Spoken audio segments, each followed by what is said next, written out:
cheating is really engaging in a real like conversation with the guy, like, you know, because it's like, what you talking? What you got to talk about? So you speaking with another guy in that context, in a depth, of where, you know, he feel comfortable calling my phone at any time and texting me at, like, you know. What about open sexuality? Putting yourself out there in a certain way, girls' nights out, dressing provocatively, sexy pictures of yourself all over the internet. Would you consider that cheating? I'm not into that. So, but would you consider that cheating? No. Okay, interesting. No. But my ex-boyfriend did throw an outfit in the garbage. He told me 2 years later because it was too revealing. Yeah. So interesting how what men think is cheating versus what women think is cheating are two different things. Yeah. Once a woman puts herself out there, like, you know, for sale, like dressing, like that's cheating. 100% it is. That's not even. I feel like it is, because men and women are different. I mean, my nigga hype me up. The guy I'm dating right now, he hypes me up. He don't care what I got on. Like, babe, you look the fuck good. So, I mean, I feel like that's a level of, he tells you that because he's having sex with other girls and you're not his main chick. That's why he's telling you that. I'm dating. I don't go with nobody. Yeah. So, but that's what I'm trying to say. Boo. Here, let me give you ladies some game real quick. Once a guy starts like telling you, yo, I don't like that when you wear this shit, or yo, you need to start taking these pictures down. Now he actually gives a fuck about you. See, but I don't dress revealing like I stated. So it's never going to be to that point. I don't like wearing shorts. You feel like this revealing, you know, but I'm dating. But I know how to be respectful in a relationship. I'm not going to do that. But that's what I'm trying to say. I always find it interesting how, like, when I say what women think is cheating versus what men think is cheating are two different things. Just so that's how you know, like you say. Men aren't going to be honest about it though. Right. They're never going to tell you, yo, you're dressed like a fucking hoe. I don't like this. They're just going to let you do it. And then one of two things: either they don't have the balls to tell you, I don't like this, or they're just not going to take you serious. That's facts, though. One of the two. That's facts. So I can agree. Yeah. Fair enough. What are your thoughts on the video? On the video, I would say the same. Like, I'm surprised to see how many women would cheat, because I think cheating is karmic, and it might not happen in that. What is it? Karmic? Yeah, like karmatic. Yeah, like, okay. Or like karma. Yeah, karma. Karma induced. Karmatic. I feel like what you're putting out, like, you're gonna get back. So it's just like, at some point, either you're going to be cheated on by that person, or sometime in the future, you're not gonna be. You're going to be in a happy relationship. You're going to get cheated on anyway. So okay. Thoughts? So I think that women in general do not really think about the logistics of their decisions, meaning that women are willing to sacrifice someone providing for them and protecting them over like their best friend. And that's why they end up like 40 at the club with their best friend single. Like, you know, I would prioritize a man that's actually doing something for me, you know, over my best friend that's not. What is she providing for me that, you know? So. Okay. All right. I thought that, like, my comment on the video would be that I was very shocked, but also not really shocked, because nowadays, like, everybody's in hookup culture and, like, they think it's cool to cheat and they think it's, like, cool to use men for money and stuff like that. So I wasn't really shocked, because they were like, yes, girls first. And, like, that's kind of like the whole culture right now. So it made sense. Do you think we have a hookup culture right now? Yeah. Yes. I would argue there's a female hookup culture, but there's not a male hookup culture, is what I would argue. I would argue that it's the women that are fucking, not the guys. So it's a hookup culture for you guys, but not for a majority of men. For rich and attractive men. That's a small percentage. That's a very small percentage of men. And then on top of that, there's a lot of these rich, attractive men that still can't get girls. That still struggle.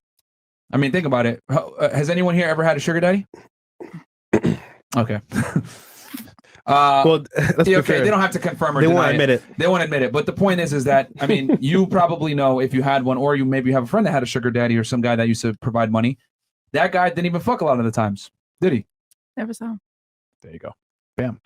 So even if you have money, you still are going to struggle to some degree. So I would argue against there being a hookup culture. I would argue that there's a hookup culture only for women, not for men.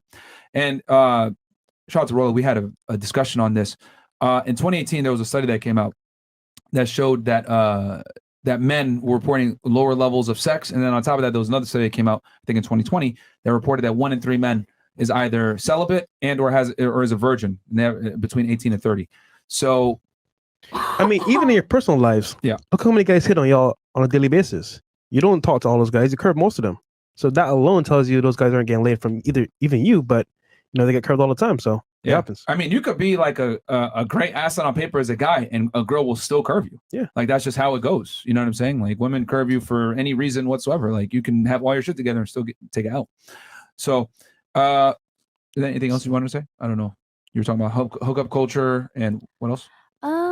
I don't know. That was pretty much the end of my statement. Do I agree with you on the topic of it's just for women? No. Okay. Why do you not agree? The reason that I don't agree is because there's plenty of men who are players, like, and there's plenty of men who are not attractive, who are players, who have no money and who are like lame and are players and fuck different girls every single day. So to me, I get what you're saying as in statistics and whatnot, but in what I see in the everyday world, to me, I think it's just a hookup culture for everybody, especially if you're on TikTok and you see how young people are nowadays. Well, the reason why your argument is weak is because you're basing reality off of your own perception and interpretation of what you see.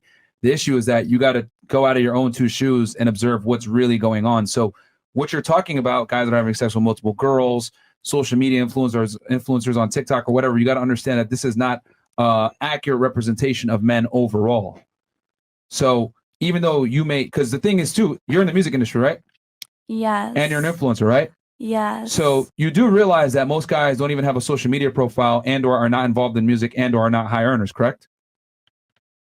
Yeah, I guess I'm just not in the real world. Yeah. So you, based off your lifestyle alone, you only deal with a very small minority of men. So you're, I guess, how do I say it? It's the apex fallacy. You know, like a girl that's very attractive, like a model that deals with only athletes or sees celebs or whatever it may be. She's going to think all men are like that. But the reality is, no, only a very small percentage of men that you personally deal with in your lifestyle are like that. The reality is a majority of men are not like that. It's just that my argument is that most women don't see most men. Yeah. Most men are virtually invisible to most women because if a guy doesn't meet a certain look requirement, height requirement, whatever it may be, you ain't going to remember him. You know what I'm saying? Like, they're like, oh, what the fuck? And this off of like just us being in Miami, we know a couple guys that are virgins. Yeah. I don't know many girls that are virgins here. I don't know no chick that's a virgin, but I know plenty of guys that are virgins in their 30s. You know, so and it stats back it up too because stats tell you. So so it's not hard for women to get sex, but it's very difficult for most guys to get sex. Let's be fair. Women choose who they want to fuck. Guys fuck who they can. I do agree with that. Like guys, like sometimes will just like fuck anything, like a really ugly girl, and even if they had like a really pretty girlfriend before, just because they haven't been able to have sex in a while, they'll fuck like a really ugly, like dusty bitch. Oh, God damn. I think they do that because it's easy and they won't catch feelings for that person though. Yeah, that is why they do No, it. it's because it's biological urge. Just like you want a guy that's taller and more attractive, and you want to get security with that guy. Men want to have sex with as many girls as they can. They're just busting up. We're very different in our mating strategies. Like women want the best, men want the most. Quantity versus quality. So, and the unfortunate reality is most men aren't in a position to be able to get the quantity that they actually desire. Only a very small percentage of men can do it. And I think this, the funny part is that women take that small percentage of men and think that's an accurate representation of all guys. But the reality is that's not all guys at all. Most dudes are nice, very simple, want a girlfriend. And those are the guys that women pass up and say, oh, you're boring, or you just don't do it for me, or the chemistry isn't there. Whatever bullshit excuse they want to use. The vibe isn't there. Boring. Yeah. There's no vibe. You know, there's no excitement. They flop like a fish. He's not a hook guy. guy. Like a fish. Wait, You know what but I'm why are they not getting laid if all they want is quantity though? Because women are extremely selective. Yeah. You could take even if they take it a few notches down though. Most women are not going to settle. From how many women have we interviewed on the show right now, Mo? With 1,374. 1,374. Okay, so we've interviewed 1,374 women on the show, different women. And from the body of interviews, what I've come to realize is that most women have a delusional perspective of where they stand as far as their own market value goes, is what type of guy that they think they deserve. And a lot of girls, when I ask them, what do you want? They typically describe a man that's in the top 1%, $100,000 per year, 6 foot tall, attractive, in shape, etc. And unfortunately, this guy isn't like in the top 2 or 3% of men, and it's very hard to find him. You and every other girl's looking for this guy. So what makes you think he's going to pick you of all the girls that are coming to him? And then they'll say some dumb shit like my personality, or I'm special, or I'm really cool. Like all these intangible traits that, quite frankly, can be found in other women. So, typically, it's over a sense of overinflation in their own value, which is why so many women are very selective on the guys. Because even if you take like the biggest hoe, like the biggest promiscuous woman, she's still gonna have discernment to a level where she's gonna still exclude 95% of men. Yeah. You know what I'm saying? From sexual access to her. Even if she's a big ass hoe, she's gonna be like, you know what? I only deal with like, no offense to Selena Powell. Let's like use her for example. Even though she's very promiscuous and had sex with a lot of dudes, she only had sex with men in what? That top 2%, top 1% of men. So yes, she's a hoe. Yes, she's promiscuous on paper. However, she's still selective. So this is why most guys can't get sex, because even the biggest hoes are still fighting for that top 1% of men. So should women lower their standards, or should men like rise up? Well, men don't have the option to, they don't have the leverage to raise their standards unless they're at a high level. So no, I mean like rise up as in like be better so they can qualify or something, you know? Yeah. I think it's both parties. So the men have to become better, right? We talk about this on Money Mondays, whatever. Guys got to get their shit together. But at the same time, a lot of women got to understand that you don't qualify for a high value man. You're an average woman, which means you deserve an average man. Right. But a lot of women are not going to settle. Most girls actually have come on the show.